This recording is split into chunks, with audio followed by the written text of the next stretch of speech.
இப்போ சமீப காலங்களில் ஜிபே, ஃபோன்பே, பேடிஎம் இதெல்லாம் வந்ததுக்கு அப்புறம் திருட்டு தொழிலுக்கு போறவங்க குறைஞ்சிச்சான்.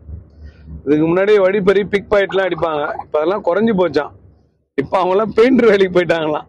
ஆனா வழிப்பறிலாம் போனா வாயா பெயிண்டர் வேலைக்கு போவோம்னு சொல்லி. இது இந்த டிரைவர்கள்லாம் ரொம்ப யூஸ்ஃபுல்லா இருக்குதான். ஏன்னா லாரியில ரொம்ப நாள் டிராவல் பண்றவங்க ஒரு பயம் இல்லாம போக முடியுது.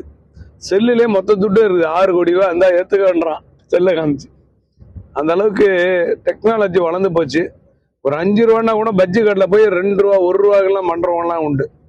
அதனால மோடி அரசாங்கம் சென்ட்ரல் கவர்மெண்ட் செஞ்ச நல்ல விஷயங்கள்ல இதுவும் ஒண்ணு அப்படின்னு மக்கள் பாராட்டிக்கிட்டு இருக்காங்க. நான் வழிப்பறியெல்லாம் குறைஞ்சி போச்சு. செல்லை எடுத்து மனமே முடிஞ்சு போச்சு.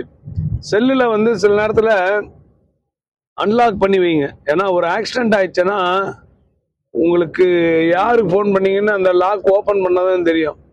அதுலேயே பாதி பேர் உயிர் போதான். அதனால கொஞ்சம் பெரிய அமௌண்ட்லாம் வச்சுக்காதீங்க. செல்லுல கொஞ்சம் அமௌண்ட் வச்சுக்கோங்க. அதே போல அன்லாக் பண்ணி வைங்க. எப்பாவது எமர்ஜென்சி ஆக்சிடென்ட் ஆச்சு, ஏதாவது ஒரு எமர்ஜென்சினா கூப்பிட்றதுக்கு ஈஸியா இருக்கும்.